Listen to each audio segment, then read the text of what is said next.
So I'm here with Professor Richard Wolff, and we're discussing Joe Biden had an op-ed in the Wall Street Journal. And here it is. Joe Biden, my plan for fighting inflation. And there it is. So he starts out with some fantasy. He says, in less than a year and a half, my administration's economic and vaccination plans helped achieve the most robust recovery in modern history. Wow. Wow. The most robust. Wow. Now, not since I graduated top of my class, said Joe Biden. With a full scholarship, have I attained such feats of robustness. As you know, he didn't. He lied. He said okay. I'm sure that's not a lie from Joe Biden. It's probably just him being polite to the economy, right? It's like when you see a friend you haven't seen for a while and they gain weight, you don't say, hey, I'm alarmed. You just go, hey, I'm alarmed by how much you're inflating. That's how you say that, right? It sounds nicer. This is the most robust I've seen you in 40 years. That's what you say. That sounds even better. So he goes, the job market is the strongest since the post-World War II era, with 8.3 million new jobs, the fastest decline in unemployment on record, and millions of Americans getting jobs with better pay. Boy, he makes it sound like there's no problem, right, Professor? What's wrong with all that stuff he just said? Well, you know, what's wrong with it is if a student did that in any course that I'm familiar with, whether the professor leaned left or leaned right or was in the middle, that student would get a robust F. I mean, you can't do this, or at least you oughtn't to as a president. Let me just give you a couple of realities. The wages went up, he said. Yeah, the average wage in the United States over the last period is going up at the rate, for example, so far this year, of about 4%. The inflation is going up at the rate of over 8%.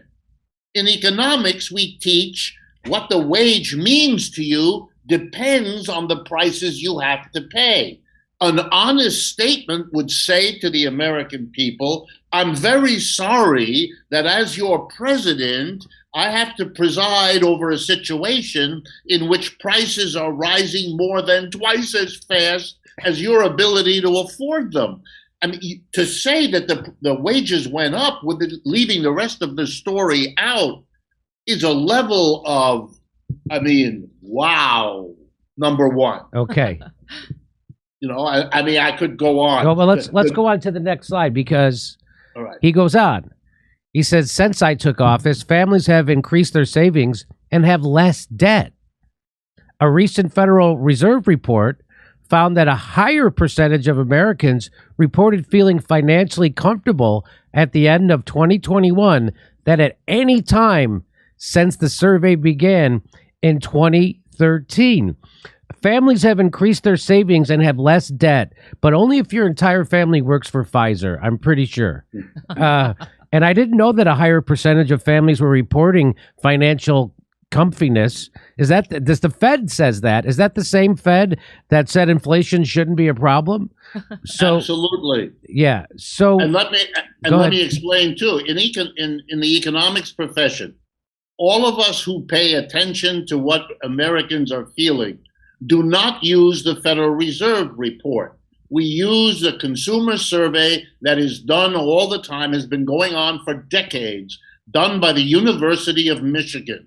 And the most stunning thing about the University of Michigan were earlier reports this year, 2022, not at the end of 2021, but more recently, that are obviously the more relevant ones for us to talk about. And guess what? The University of Michigan Consumer Survey indicates that Americans are more worried about their current financial situation than they have been in decades. And when they're asked the question, what do you expect to be in terms of a financial situation 6 months down the road, they're the worst they have ever reported being. So, I mean, again, to cherry pick your numbers this way, it's embarrassing.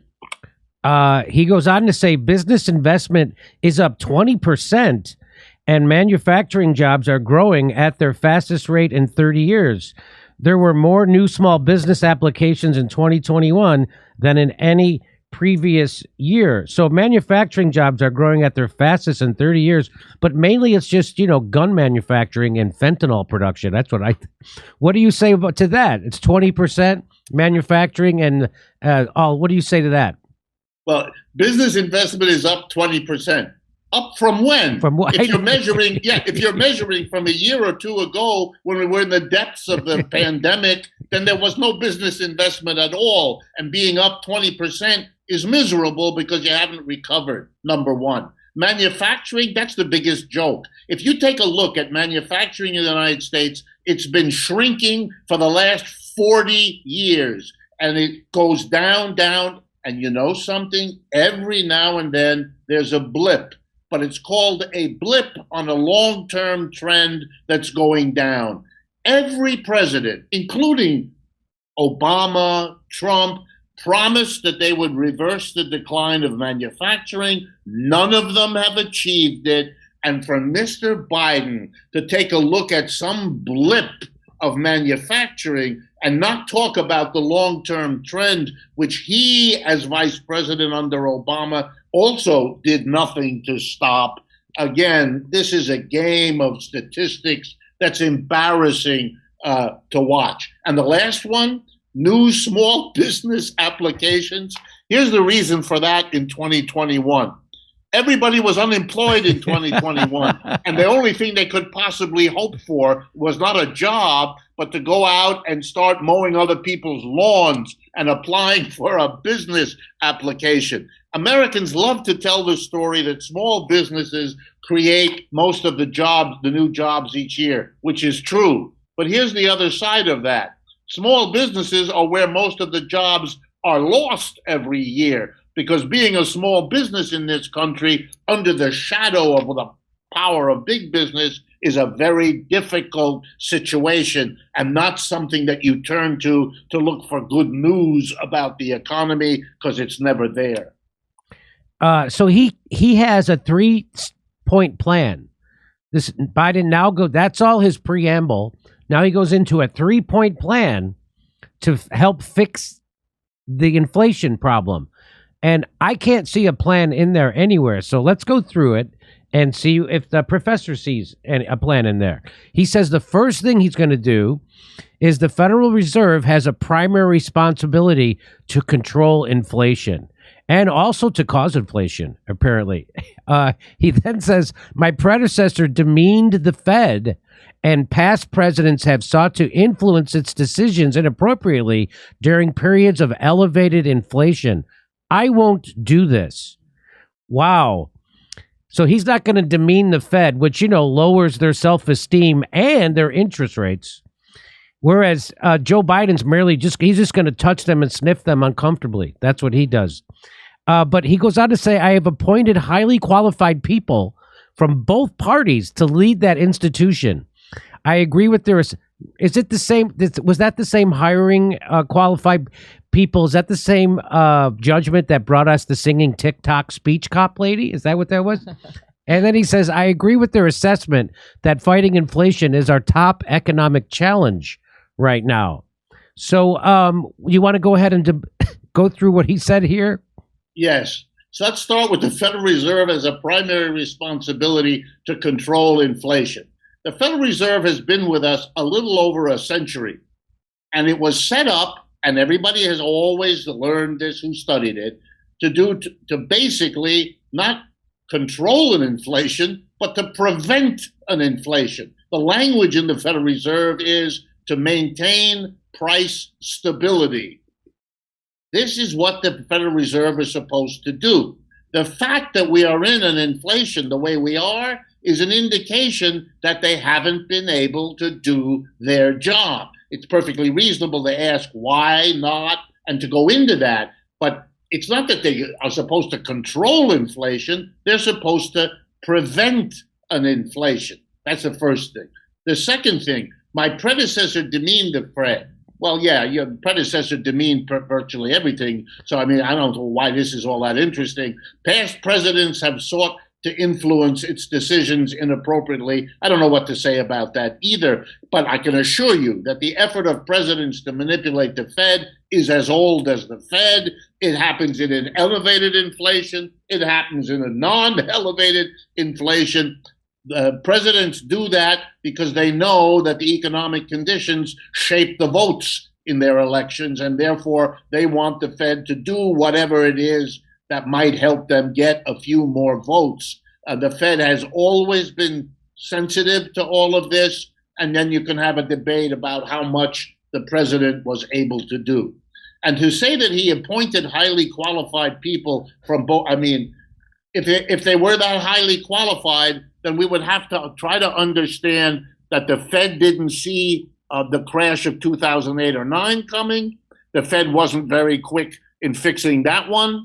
It has had interest rates so low that we have over-indebted the entire economy for decades to come. Now they can't stop the inflation. All they can think of is raising interest rates, which really whacks a population that has already been asked to suffer a lot. I mean, you're looking at a Federal Reserve that ought to be slinking around in shame rather than putting out statements that they're going to deal with this. Where were they? What have they been doing all along?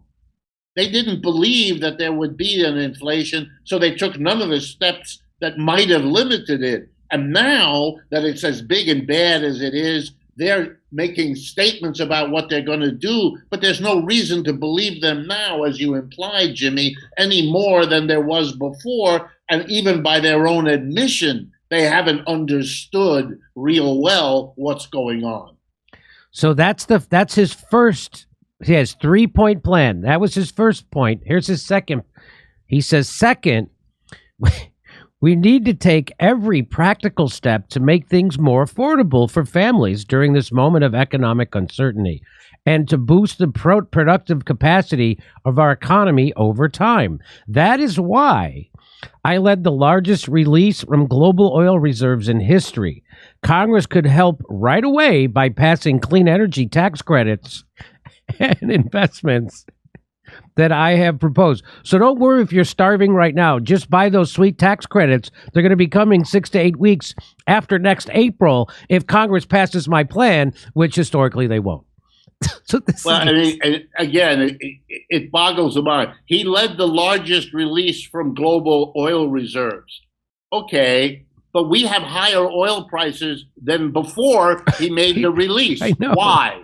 Well, it turns out that the sanctions against Russia as part of the Ukraine are a major contributor, as everyone in the world has noticed, to a disorganized oil industry globally, which is jacking up the prices everywhere. And the allies of the United States, like Saudi Arabia and so on, are working with the Russians to keep the price of oil high. So if this is a plan, it has already failed, in part because of other things the same government is doing that work at cross purposes. I can't believe that people are putting up with this, but it's been couched that this is a way to fight Putin, this evil guy who gave us Donald Trump and subverted our elections and all this stuff. That's why I think people are putting up with it, because this is what's happening with Ukraine, right? So this is a proxy war, but anyway, I don't want to get too into the weeds on it, but we're trying to hurt Russia, and what we're doing is hurting ourselves. And the people doing this, if I know it, I know that they know it. I know that they're wrecking the petrodollar by doing this, by putting the sanctions on Russia. Now, Saudi Arabia is starting to take payments in other denominations besides U.S. dollars, which is going to crush the petrodollar, and they're starting to sell it to China in Chinese currency. And so that's bad for us, and no one seems to care. And here, let me ask you this. Why do you think America is putting up with higher gas prices at the same time they're being told it's being done because of Putin and Ukraine, but at the same time we're also being told that oil companies are making record profits? Why? How? So that can't be because of Putin then, right? No, I mean, I sit here and I have to admit I'm very like you in this regard.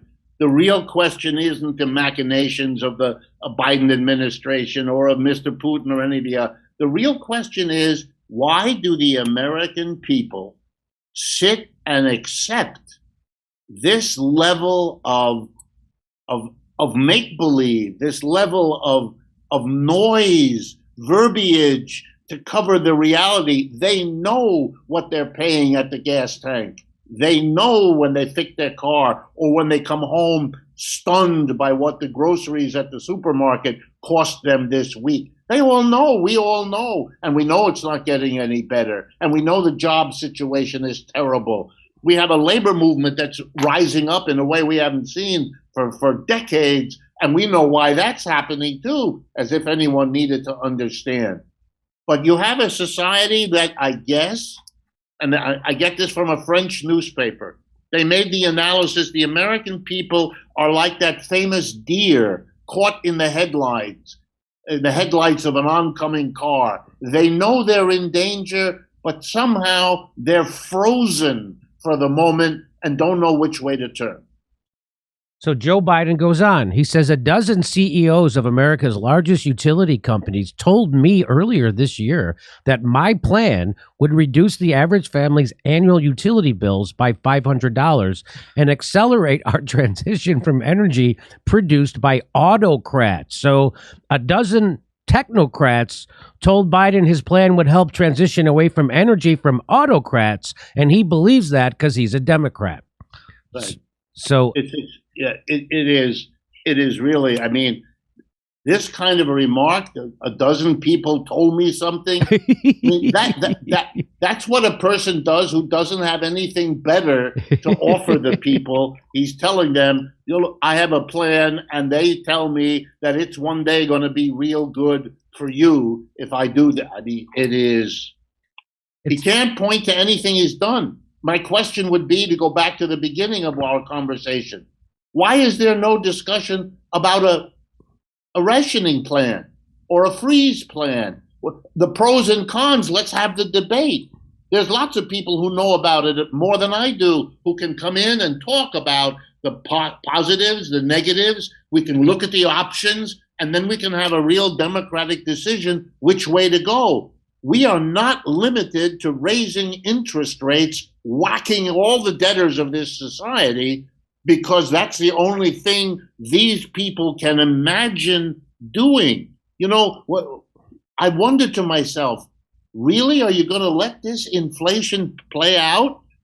The election Mr. Biden is looking at, if he allows this stuff to continue, cannot be a pretty picture for him. I don't think the people, so obviously Joe Biden's not running anything or making any decisions. And I say this on this show because he's obviously suffering from dementia. And so there's other people running things, and it's the establishment, the same establishment that picked him.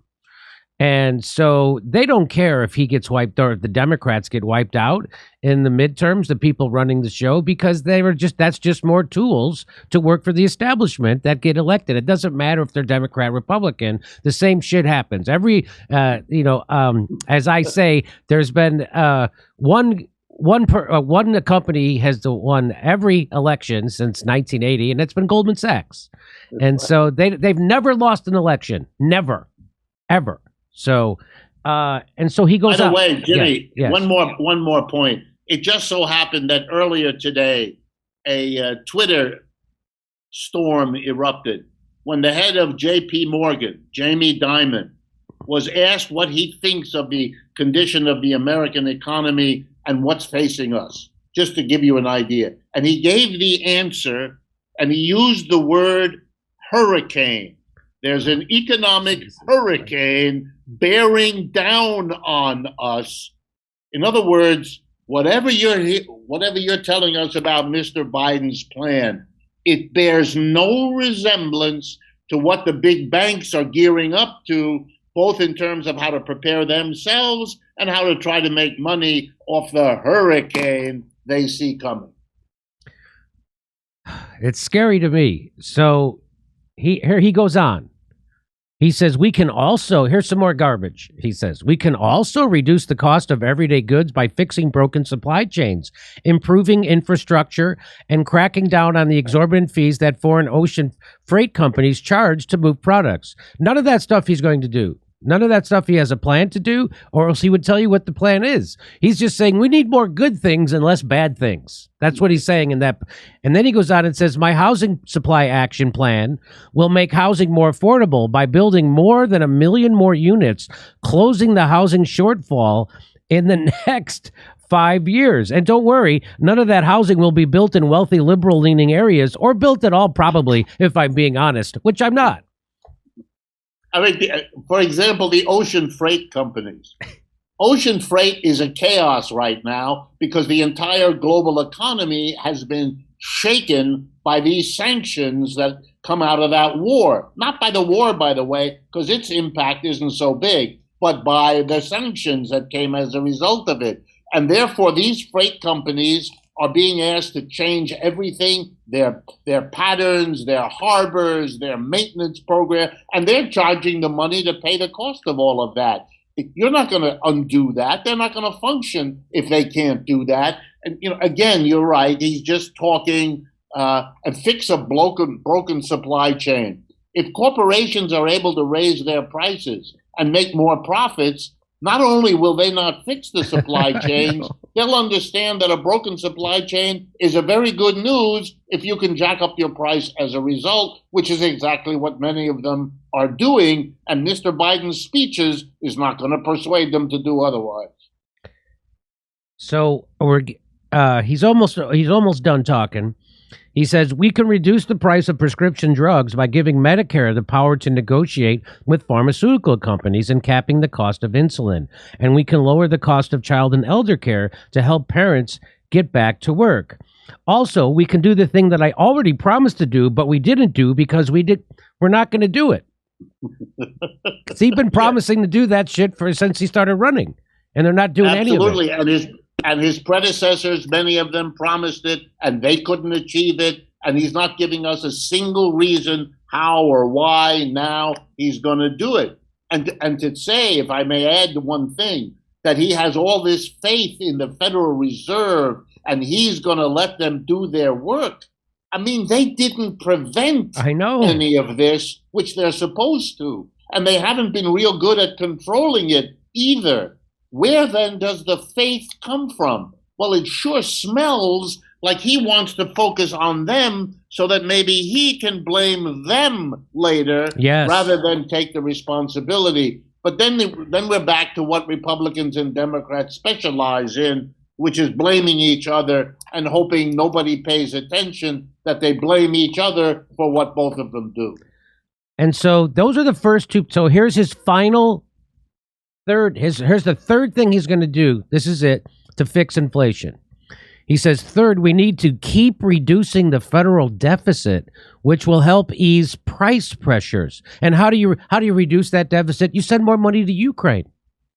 Last week, the nonpartisan Congressional Budget Office projected that the deficit will fall by $1.7 trillion this year, the largest reduction in history. That will leave the deficit as a share of the economy lower than pre-pandemic levels and lower than CBO projected for this year before the American Rescue. So how does that doesn't help, right? That's all made up. Most of that is made up. I mean, that the deficit will fall. The last 5 years have seen the greatest deficits in American history. We've never had anything like it in a peacetime situation. So reducing it when you've raised it, that's like going to the store that has a big sign in the window, sale.